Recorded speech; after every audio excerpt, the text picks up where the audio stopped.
everyone, and welcome to Storytime with Miss Yumi.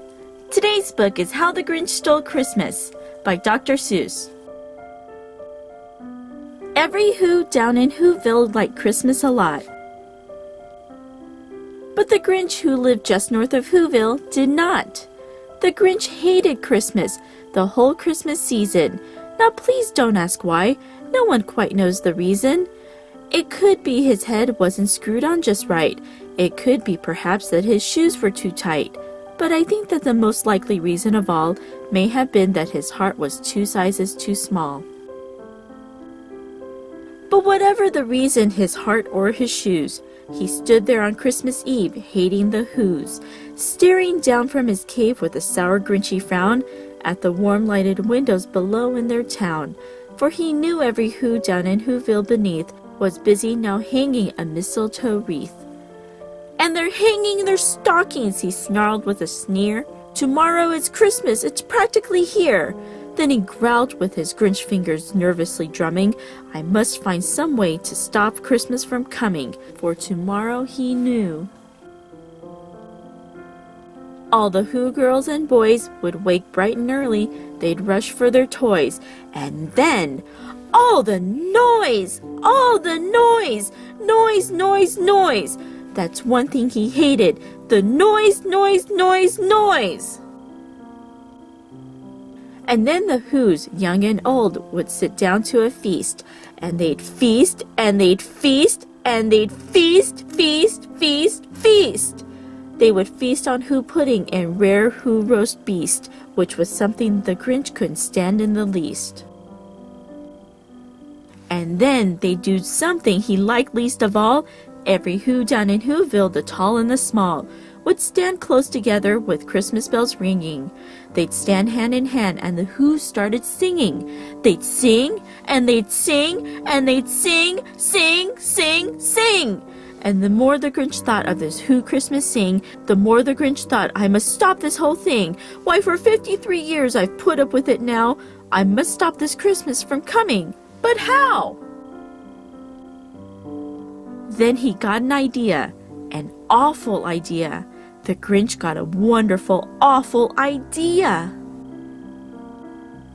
"I know just what to do," the Grinch laughed in his throat, and he made a quick Santa Claus hat and a coat. And he chuckled and clucked, "What a great Grinchy trick! With this coat and this hat I'd look just like Saint Nick. All I need is a reindeer." The Grinch looked around, but since reindeer are scarce, there was none to be found. Did that stop the old Grinch? No!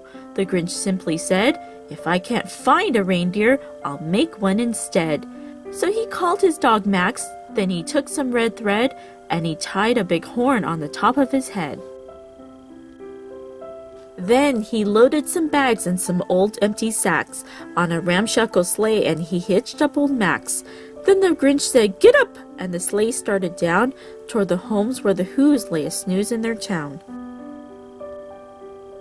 All their windows were dark, quiet snow filled the air.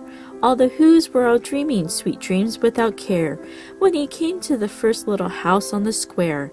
"This is stop number 1, the old Grinchy Claus hissed, and he climbed to the roof, empty bags in his fist.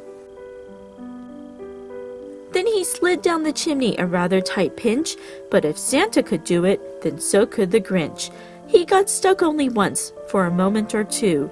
Then he stuck his head out of the fireplace flue, where the little Who stockings all hung in a row. "These stockings," he grinned, "are the first things to go."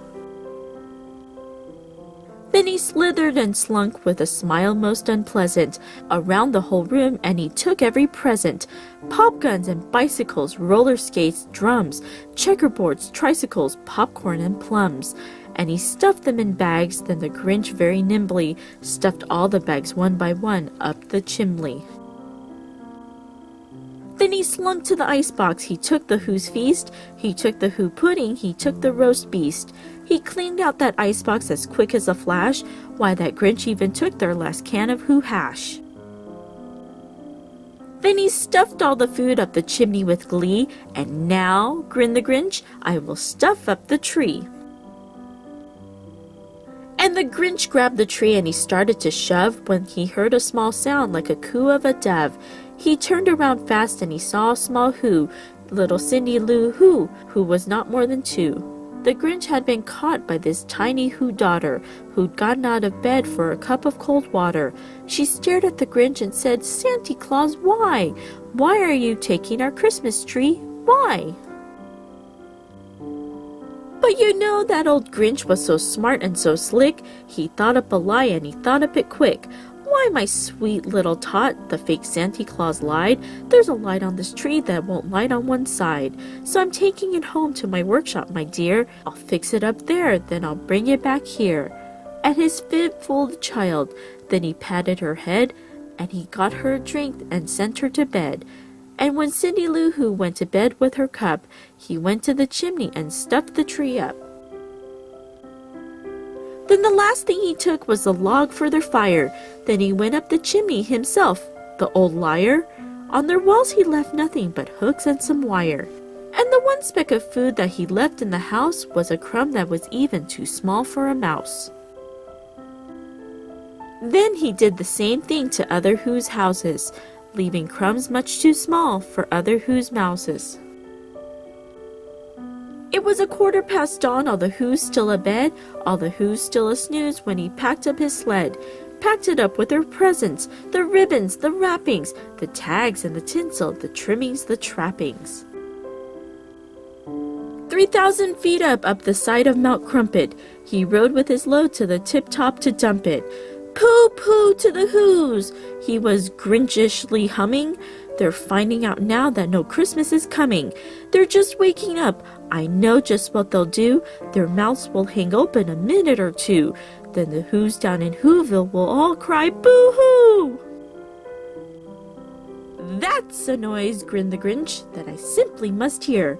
So he paused and the Grinch put his hand to his ear, and he did hear a sound rising over the snow. It started in low, then it started to grow. But the sound wasn't sad. Why, this sound sounded merry.